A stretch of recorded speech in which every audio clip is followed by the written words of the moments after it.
본격적으로 열왕기하 강의 33번째 시간을 갖도록 하겠습니다. 자, 여러분, 우리는 열왕기 상을 지나서 열왕기 하 말씀으로 넘어가고 있는데요.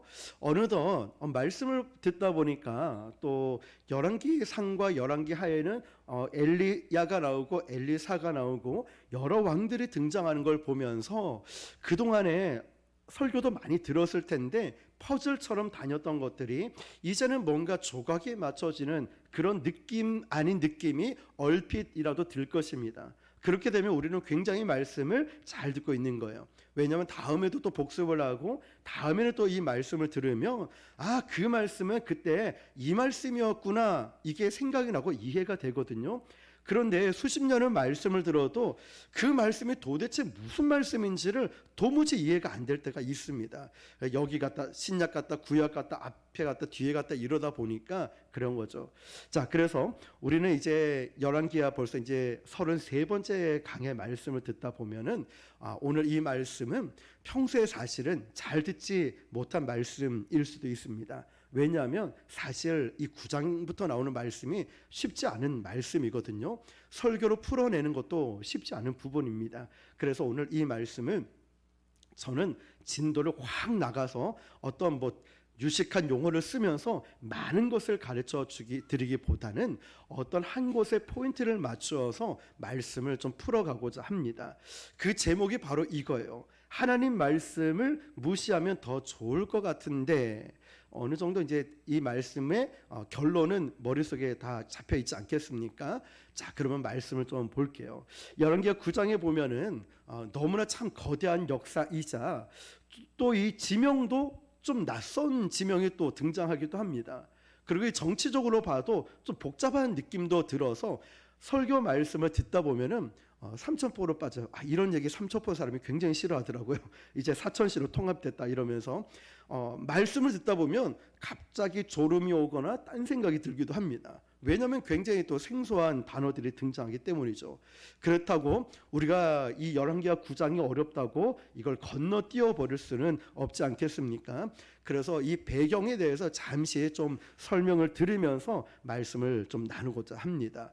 오늘 9장에 보니까요, 두 가지가 자주 등장을 합니다. 기억하십시오. 하나는 나봇의 밭이었고요. 우리 열왕기 상 때 배웠습니다. 나봇의 포도원 밭. 대충 감이 오죠.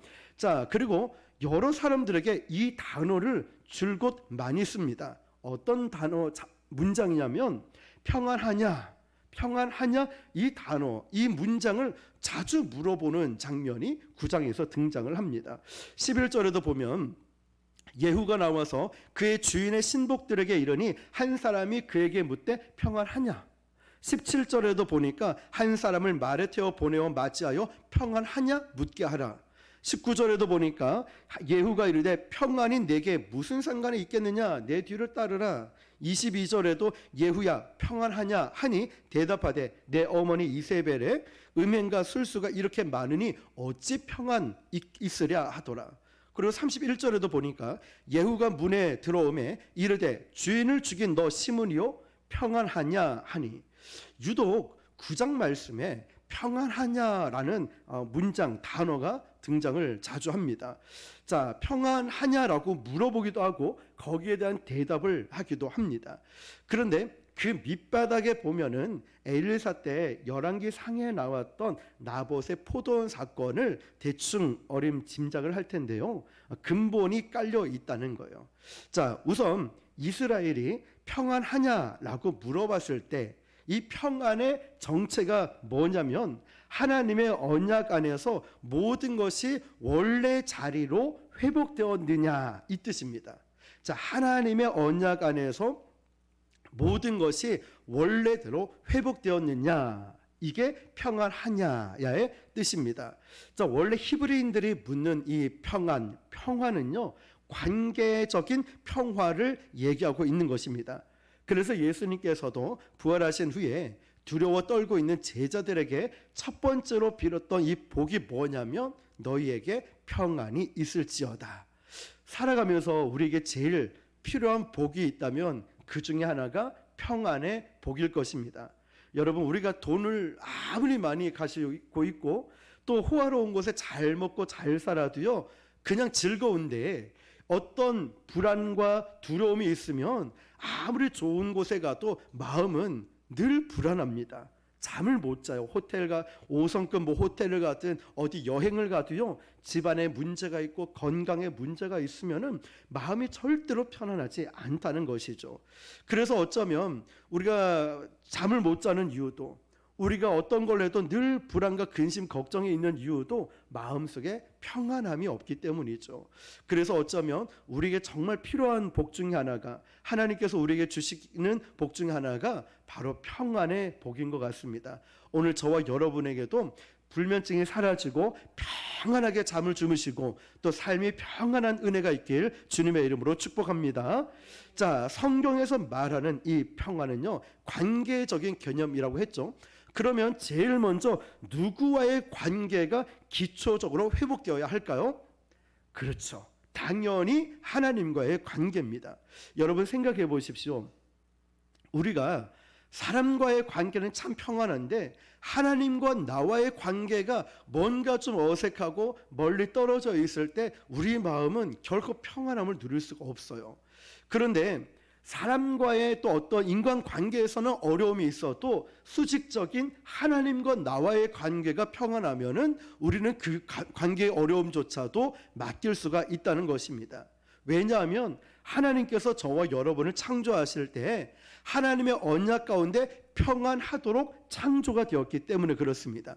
그런데 아담의 죄가 이 관계를 망가뜨려 버렸죠. 인간에게는 수많은 죄의 증상들, 죄를 짓기 시작하고 또 평안이 사라지니까 하나님 앞에서 숨기 시작하고 또 죄가 들어오면서 악한 일들을 일삼기 시작했어요.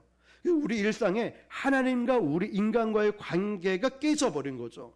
자, 그렇다면 그래서 평안함을 누릴 수 없는 우리가 결국 이 인간의 문제는 우리가 해결할 수 있는 것이 아니라 하나님만이 해결할 수 있는 부분이죠.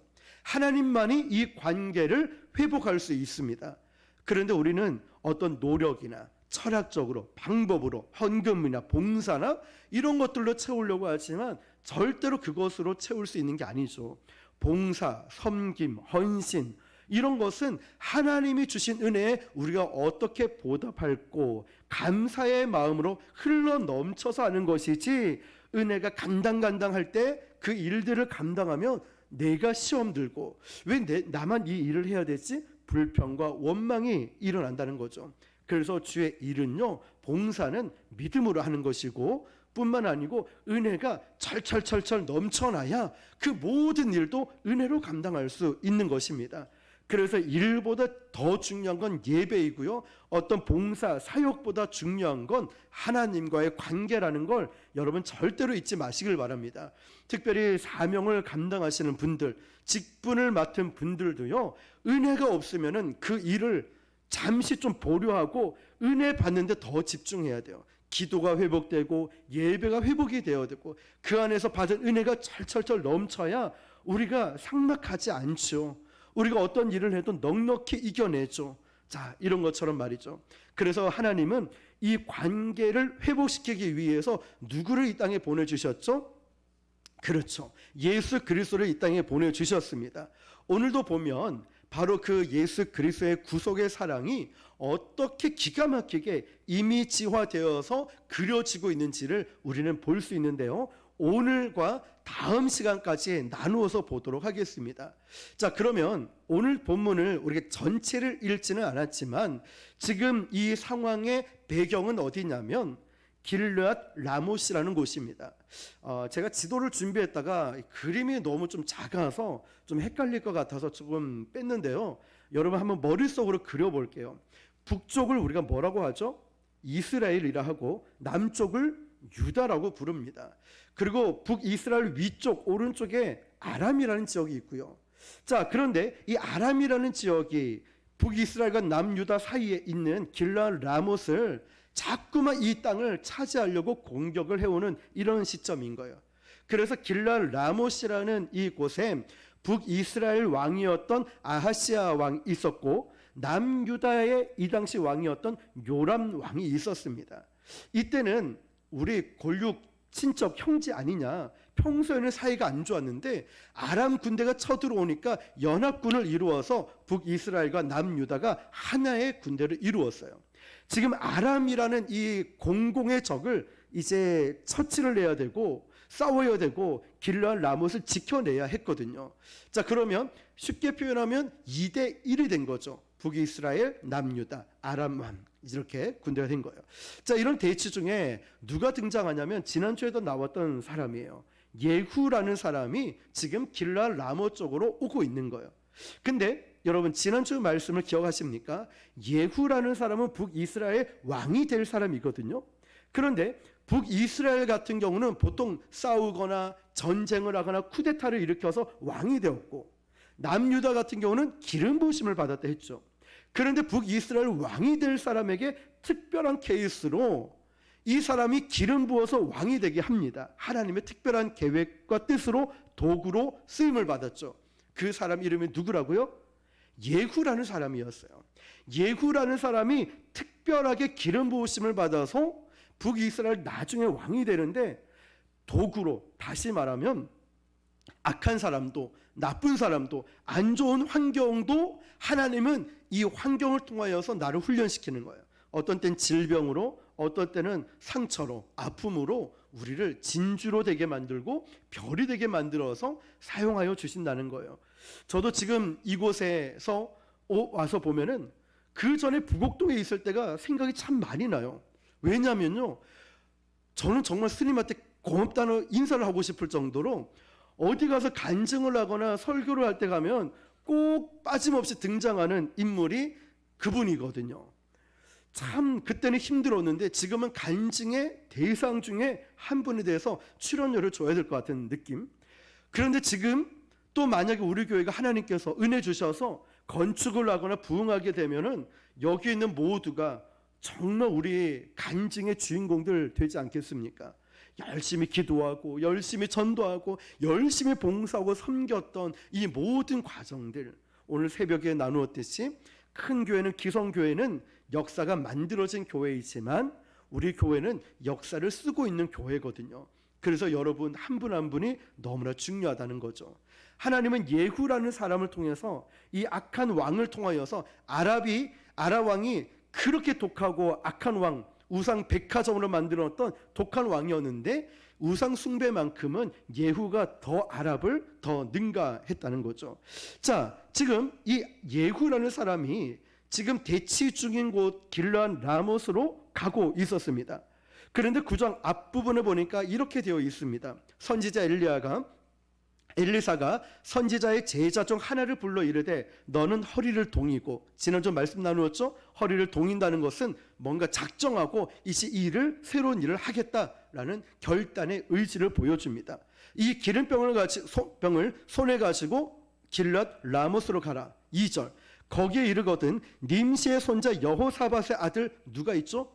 예후를 찾아 들어가서 그 형제 중에서 일어나게 하고 그를 데리고 골방으로 들어가서 3절, 기름병을 가지고 그 머리에 부으며라고 말씀이 되어 있습니다.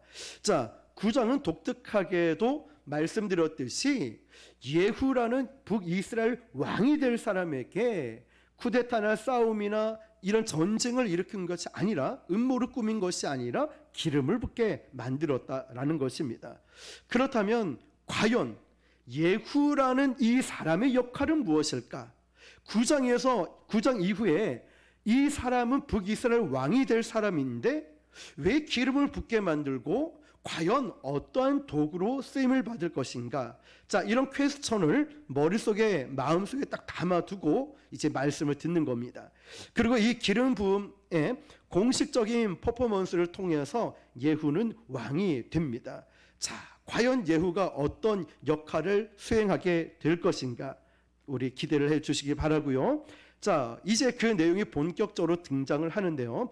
무슨 역할 때문에 기름 부음을 받고 나중에 북이스라엘 왕으로 유일하게 기름 부음을 받게 되었을까요? 우리 17절을 한번 읽어보겠습니다. 시작. 이스라엘 망대에 파수꾼 하나가 서 있더니 예후의 무리가 오는 것을 보고 이르되 내가 한 무리를 보나이다 하니 요람이 이르되 한 사람을 말에 태워 보내어 맞이하여 평안하냐 묻게 하나 하는지라. 아멘. 자, 파수꾼은 경계를 서는 경계병이 아니라 여기서 나오는 파수꾼은 관측병입니다. 관측하다 이 표현 아시겠죠? 망을 본다라는 거죠. 자, 이 파수꾼은 멀리서 동향을 살펴보는 직무를 맡은 거예요. 자, 직무도 여러 직무가 있죠. 군대에도 보면 특별히 이 파수꾼은 멀리서 어떠한 일이 일어나는지를 관측하고 살펴보는 이런 직분을 맡은 거죠. 그런데 이 파수꾼이 관측을 하다 보니까 병사 한 무리가 오고 있는 거죠. 그래서 요람이 한 사람을 보냅니다. 그러면서 물어보죠. 평안하냐 묻게 하라. 자, 18절 시작. 한 사람이 말을 타고 가서 만나 이르되 왕의 말씀이 평안하냐 하시더이다 하매 예후가 이르되 평안이 내게 상관이 있느냐 내 뒤로 물러가라 하니라. 파수꾼이 전하여 이르되 사자가 그들에게 갔으나 돌아오지 아니하나이다 하는지라. 아멘. 이 말씀 뉘앙스가 어떤 것 같습니까? 이거예요. 평안하냐라고 물었는데 예후가 야 평안이 니랑 무슨 상관이야? 말하는 사람 굉장히 무안하겠죠. 집사님 좀 괜찮아요? 건강은 좀 어때요? 아니 내가 건강하든 말든 당신이 무슨 상관이야? 그러면 괜히 물어봐놓고 욕 듣네 이런 느낌. 바로 이거예요. 지금 평안하냐라고 물어봤는데 아니 평안이 니랑 무슨 상관이냐라고 하는 거죠. 그러면서 보니까 내 뒤로 물러나라 하고 파수꾼이 전하여 이르되 사자가 그들에게 갔으나 돌아오지 않았다라고 이야기를 합니다.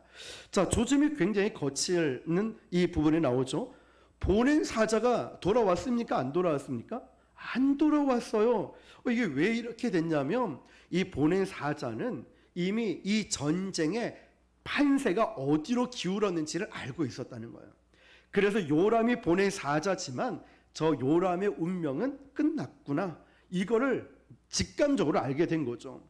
예후의 당당함과 예후의 카리스마와 뭔가 예후가 차기 왕이 되는데 예후의 뭔가 좀 느낌 아닌 느낌을 딱 보니까 야 요람은 끝났구나. 요람의 시대는 다 끝났구나. 이제 예후 저 사람이 왕이 되겠구나. 그래서 요람이 보낸 사자는 돌아가지 않고 누구를 따라갔냐면 예후를 따라가게 됩니다. 자, 또 보면 19절 시작. 다시 한 사람을 말에 태워 보내었더니 그들에게 가서 이르되 왕의 말씀이 평안하냐 하시더이다 하매 예후가 이르되 평안이 내게 상관이 있느냐 내 뒤를 따르라 하더라. 아멘. 또 파수꾼이 얘기합니다. 두 번째도 안 오는데요. 보내는데 평안하냐 하시더라고 물어봤는데 또 오지를 않게 되는 거예요. 이제 20절 시작. 파수꾼이 또 전하여 이르되 그도 그들에게까지 갔으나 돌아오지 아니하고 그 병거 모는 것이 님시의 손자 예후가 모는 것 같이 미치게 모나이다 하니. 아멘. 자, 무슨 말인지 이제 이해가 좀 되시죠? 지금 요람 왕의 그 라인에 서면은 이제 어차피 왕도 끝나고 나도 끝나는 걸 알아요. 그래서 줄서기를 한 거예요. 누구 쪽으로? 예후 쪽으로 말이죠. 지금 이 파수꾼 관측을 하는 이 병사가 정확하게 예후의 군대인지는 몰랐다는 얘기인데요. 그런데 예후가 병거를 모는 포민하고 너무 비슷한 거예요. 그래서 이러는 거예요. 예후가 모는 것 같이 미치게 모나이다. 여기서 미치게라는 이 말은요, 그 사람의 스타일일 수도 있지만 이 미치게라는 언어 속에는 이런 뜻이 있어요. 분노가 있고 진노가 있고 화가 있어요. 그래서 이랴 막 분노를 이렇게 말을 몰고 있는 거예요. 엄청나게 거칠게 몰고 있는 거죠. 저 폼이 꼭 예후폼 같은데 이렇게 된 거예요. 그런데 요람 왕이 보냈던 첫 번째도 사자가 돌아오지 않고 두 번째도 돌아오지 않으니까 이제 결국은 요람 왕이 나섭니다. 21절 시작. 이르되 메우라 하매 그의 병거를 메운지라. 이스라엘 왕 요람과 유다 왕 아하시아가 각각 그의 병거를 타고 가서 예후를 맞을세. 이스라엘 사람 나봇의 토지에서 만나매. 아멘. 메우라라는 이 말은요, 준비하다라는 거예요. 자, 이 꽉꽉 채워라, 메워라 이런 것처럼 메우라는 말을 준비하라 이 뜻입니다. 그런데 참 기가 막힌 게요, 북이스라엘 왕이었던 요람 왕, 남유다 왕이었던 아하시아 왕이 첫 번째도 사자를 보냈고 두 번째도 보냈는데 안 오니까 어이 뭐야 도대체 무슨 일이 일어났지 하면서 북이스라엘 왕과 남유다 왕이 직접 말을 몰고 병거를 준비하고 말을 몰고 가게 됩니다. 참 희한한 그림이죠. 아니 다른 군대 장관을 보낼 수 있고 충신들을 보낼 수 있는데 두 왕이 어이 무슨 일이야 하면서 말을 몰고 갔다는 거죠. 그런데 여기에는 두 왕 외에는 그 쉽게 말하면 보디가드들이 경호원들이 없었습니다. 그건 무슨 뜻이냐면 저 사람이 예후라면 적어도 우리나라 국방부 장관이니까 그와 함께 한 백성들 군사들 내 편이야. 이런 신뢰하고 안심을 가지고 그냥 두 왕이 이랴 말 타고 그곳으로 갔습니다. 22절 시작. 요람이 예후를 보고 이르되 예후야 평안하냐 하니 대답하되 내 어머니 이세벨의 음행과 술수가 이렇게 많으니 어찌 평안이 있으랴 하더라. 아멘. 요람 왕이 군대 장관이었던 예후를 보고 또 이렇게 물어보죠. 평안하냐? 평안하냐? 물어보니까 거기에 대한 대답은 하지 않고 네 어머니 이세벨과 또 음행과 술수가 이렇게 많으니 내가 어찌 평안하겠습니까? 아주 거칠게 얘기를 하죠. 요람이 이 얘기를 듣고 얘가 제정신이야? 이 왜 이러지? 이렇게 생각한 거예요. 그러면 여기서 우리가 잠시 멈춰 서서 열왕기 하에 이미 지나간 사건이었던 우리 상해 나보 포도원 사건을 굳이 이곳에서 이 이세벨과 아람의 왕에 들춰내는 이유가 뭘까를 한번 짚고 넘어갈 필요가 있어요.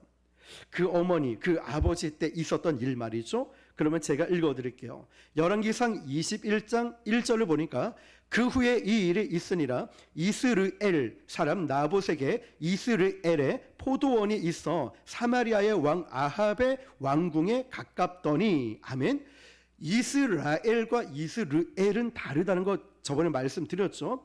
자, 여기서 왜 사마리아 왕이라고 그랬냐면 이스라엘 왕인데요. 왜 사마리아라고 했냐면 이 당시 수도가 사마리아였거든요. 그래서 이스라엘 왕이라고 하기도 하고 사마리아 왕으로 호칭도 했습니다. 그런데 왕국에 가까운 곳에 뭐가 있었냐면 나봇의 포도원이 있었죠. 이어지는 2절 보니까 아합이 나봇에게 말하여 이르되 네 포도원이 네 왕궁에 가까이 있으니 내게 주어 채소밭을 삼게 하라. 내가 그 대신에 그보다 더 아름다운 포도원을 너에게 줄게. 만일 네가 좋게 여기면 그 값을 돈으로 내게 주리라. 왕이 자기 왕궁 옆에 포도원이 너무 탐이 나는 거예요. 저걸 좀 뺏고 싶은데 거래를 하는 거죠. 딜을 하는 거죠. 저기에 내가 채소를 좀 심고 싶으니까 이것 좀 나한테 넘겨. 뭘 만들기 위해서요? 채소를 심으려고. 자기 먹거리 때문에 그 땅을 뺏고 싶은 마음이 들었다는 거예요. 욕심이 과한 거죠. 그러면서 포도원을 달라고 제안을 합니다. 내게 주어 채소밭을 삼게 하라. 내가 그 대신에 그보다 더 아름다운 포도원을 줄게. 만일 네가 정말 원한다면 현금 돈으로도 줄 수 있다. 여러분, 이것은 굉장히 큰 대박 제안이거든요. 이 제안을 지금 이 농부였던 나봇에게 누가 제안을 하고 있죠? 그 나라의 대통령 왕이 제안을 한 거예요. 왕이 이 제안을 한다면 그냥 뭐 그 금액에 맞춰서 주는 게 아니라 엄청난 땅, 엄청난 물질을 주겠죠. 내가 좀 채소도 심고 먹거리를 위해서 갖고 싶은데 내가 공짜로 달라는 게 아니야. 더 좋은 포도원을 너에게 줄게. 더 넓은 땅을 줄게. 네가 돈을 달라면 내가 돈을 줄 테니까 나한테 좀 팔아 라고 말한 거예요. 그러면 이 제안을 여러분 만약에 어떤 기업의 회장님이, 기업의 사장님이, 아니면 대통령이 누구든 여러분에게 어떠한 제안을 했다면 이걸 제안을 거절하는 거 쉬운 일일까요? 결코 쉽지 않은 거예요. 왜냐하면 상대가 누구냐면 절대 권력자인 왕이었거든요. 잘 기억하십시오. 성경을 또 보면 이어지는 3절 보니까요. 나봇이 아합에게 말하되 내 조상의 유산을 왕에게 주기를 여호와께서 금하실지로다 하니, 나봇은 지금 누구 얘기를 꺼냅니까? 조상 이야기와 여호와 이야기를 꺼내고 있어요. 나봇은 거절을 했습니다. 그런데 그 거절의 이유가 뭡니까? 내 조상의 유산을 누가 금했다고 합니까? 여호와께서. 레위기 25장에 보면 토지를 영원히 팔고 사지 말라고 기록되어 있거든요. 그러면 여러분, 이스라엘 토지는 팔고 사고 이게 중요한 게 아니라 지금 누구로부터 물려진 거냐면 조상들로부터 물려진 거고, 또 동시에 이 땅은 누구의 것입니까? 하나님 것이라는 거예요. 하나님 것. 여호와 하나님 것이라는 거예요. 그러니까 아무리 절대 권력자인 왕의 달콤한 유혹에 또 아주 탁월하게 대박이 날 수 있는, 인생이 완전 바뀔 수 있는 물질을 주는 제안이라 할지라도 어디에 어긋나는 거죠? 율법에 어긋나는 거예요. 언약에 어긋나는 거예요. 하나님의 약속에 어긋나는 거고 하나님의 뜻에 어긋나는 거예요. 아무리 우리가 세상에서 어떤 좋은 제안을 하고 좋은 것을 나에게 준다고 해서 예배, 기도의 자리, 사명의 자리, 십자가의 이 길을 포기한다는 것은 하나님과의 약속을 저버리는 것. 우리는 너무나 쉽게 포기하고 너무나 쉽게 타협하는 경우들이 있어요. 복음의 능력을 믿는 그리스도인들의 기백이, 이런 담대함이, 예수님을 위해서 목숨을 걸 만한 이 믿음이 우리는 너무나 적어지지 않았는가? 혹시나 소멸되지는 않았는가? 우리 자신을 볼 필요 있죠. 처음에 말씀 시작하기 전에 나누었듯이 아침부터 정말 전도하고, 전도 시간이 바뀌니까요, 어제부터 막 부곡시장에서 전화 왔어요. 목사님, 오늘 우리 가게 내일 도대체 몇 시에 온다는 겁니까? 목사님, 우리 가게는 몇 시에 들려요? 여기 갔다 저기 갔다. 저도 헷갈리니까 잠깐만요. 시간을 보고 전화 오면 거기 마치 택배 배달하듯이 저기 갔다가 오니까 또 건방이 다 떨어졌네. 또 차에 가서 싣고 또 가고, 이게 막 뒤죽박죽 되는데, 그런데도 너무 행복한 거 있죠. 그러고 이제 점심 먹고 또 학교에 전도하러 나가고 너무너무 행복한 거예요. 아까 말씀을 준비를 이제 마무리 짓고 있을 때 서울에 누군지는 모르는데 처음 보는 번호로 전화 걸려왔어요. 어떤 전도사님이라 하더라고요. 학교 전도하는 이 모습을 보고서 자기가 앞에 그 SNS에 댓글을 달았는데 꼭 이 말씀을 전해주고 싶다고. 부곡 순복음 교회는 정말 전도하는 거를 계속 보고 있는데 정말 영혼을 사랑하는 것 같다고, 그 진심이 느껴진다고. 제가 그 말씀을 꼭 드리고 싶습니다. 캡처를 해놨어요. 그래서 여러분, 정말 그 하나님의 위로를 해주시는 것 같아요. 하나님께서 열매도 물론 중요하지만 복음을 전하고 삶으로 우리가 살아내는 이 복음 말입니다. 지금 이 나봇은요, 자기 인생이 바뀔 수 있는, 세상적으로, 그럼에도 불구하고 단번에 거절했다는 거예요. 왜냐하면 이 땅을 사고 파는 것이 중요한 게 아니고 이 땅의 주인은 내가 아니라 하나님이시라는 거예요. 내 인생의 주인도 내가 아니라 하나님이시라는 거예요. 나를 쓰고 나를 변화시키고 나를 세우시고 나를 이끌시는 분도 하나님이시라는 거예요. 우리 교회도, 우리 가정도, 우리 자녀도, 우리 부모도, 이 모든 것을 책임지시는 분은 절대 권력자인 왕이나 대통령, 기업의 회장, 사장, 물질, 건강 이런 것이 아니라 바로 하나님 말씀, 하나님께 달려있다는 사실. 우리가 정말 이걸 신뢰하고 있을까요? 그것을 정말 믿는다면 우리는 삶이 달라지겠죠. 기도도 달라지겠죠. 사람 앞에서 인정받는 게 아니라 하나님만 기억하시면 좋가리, 이 찬양의 고백처럼. 여러분, 오늘 말씀 제목처럼 내가 살짝 하나님 말씀을 무시하면 지금까지 살던 내 인생과 전혀 다른 인생이 열려요. 마치 우리 수요일날 나누고 있는 다니엘처럼 그냥 왕에게 절하고 기도 경배하고 그 다른 신에게 절하지 않고 속으로 기도해도 되잖아요. 아니면 화장실 가서 기도해도 되잖아요. 예루살렘 향해서 창문을 쫙 열고 하루 3번 기도 안 해도 되잖아요. 그러니까 살짝만 참으면 되잖아요. 다니엘은 그러지 않았어요. 15살 때부터 평생 그러지 않았죠. 절대 그렇게 하지 아니하실지라도의 신앙, 다니엘의 세 친구처럼 말이죠. 여러분, 지금 나봇의 포도원 얘기가 지금 나오고 다음 시간에 또 나눌 텐데요, 내가 살짝, 아무도 몰라요, 살짝 하나님 말씀 무시하고 하나님 이 말씀, 하나님이 나에게 주신 음성, 하나님의 뜻 내가 살짝 무시해도 아무도 몰라요. 그러면 더 좋은 길이 열리고 힐링할 수 있고 여유로울 수 있고 그 길이 열리는데, 그런데 이것을 거절하는 게 쉽겠습니까? 성경을 잘 보면 열왕기상 21장 3절에 보면 제가 읽어드릴게요. 나봇이 아합에게 말하되 내 조상의 유산을 왕에게 주기를 누가 금했냐면 여호와께서 금하실지로다 하니. 아멘.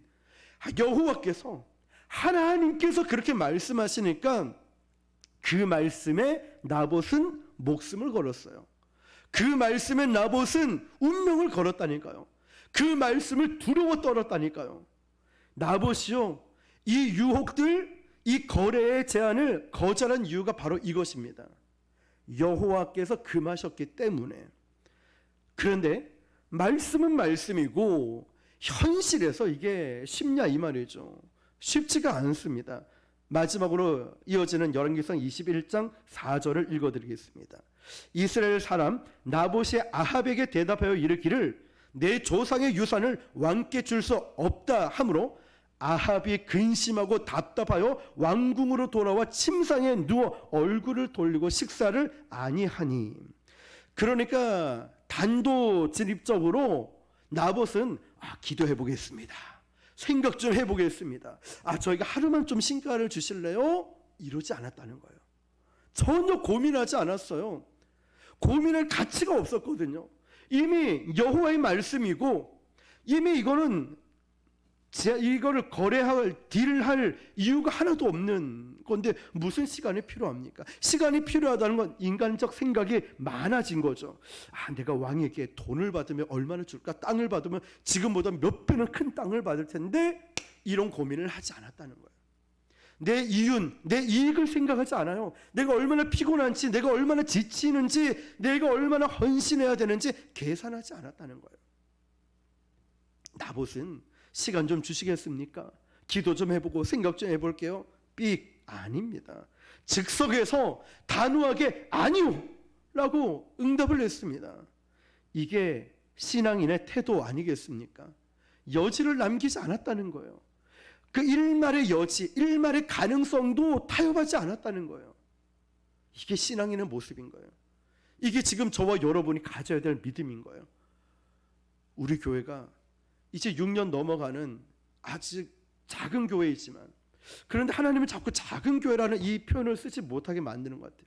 시작하는 교회, 부흥하고 성장하는 교회이겠지만, 그런데 하나님은 자꾸 우리 교회를 모범이 되게 만들고 이상하게 자꾸만 사람들 앞에, 저희가 그냥 똑같이 전도할 뿐인데도 막 여기저기서 문의가 들어오고 궁금해하고 어떻게 전도하는지, 힘들진 않은지, 뭐로 하는지, 무슨 말을 하는지 자꾸 물어보고, 새가족분은 어떻게 되는지, 예배는 어떻게 드리는지 물어보시고, 왜 11시 예배가 아니고 1시 반 예배인지, 이것부터 말이죠. 여러분, 정말 우리가, 하나님께서 저와 여러분에게 주시는 메시지가 이건 것 같아요. 고민하지 말라고, 단호할 건 단호하고 끊어야 될 건 끊으면서 하나님의 언약, 이 말씀을 지키길 원하신다는 것, 타협하지 말라는 거예요. 이번 돌아오는 주일도 우리 예수님의 비유에 대해서 나눌 텐데요, 이 말씀과 조금 연결되는 부분들이 있습니다. 오늘 저와 여러분들이 한번 내 자신의 모습을 우리가 돌아보면서, 하나님, 제가 혹시나 타협하면, 살짝 하나님 말씀을 조금만 무시하면은 더 좋은 환경 이거 바라보지 않게 해주십시오. 하나님 말씀 조금 살짝이라도 변경, 또 외면, 무시하지 않게 해주십시오. 하나님 말씀에 운명을 걸게 해주십시오. 하나님 말씀에 내 모든 것 걸게 해주십시오. 모든 것을 구할 때, 먼저 그 나라와 의를 구할 때 이 모든 것을 더해 주시는 축복을 저와 여러분이 누리게 될 줄 믿습니다. 기도하겠습니다. 오늘 주신 말씀을 붙들고, 혹시 여러분 그런 유혹이나 그런 정말 시험이나 그런 정말 달콤한 제안들이 있지는 않습니까?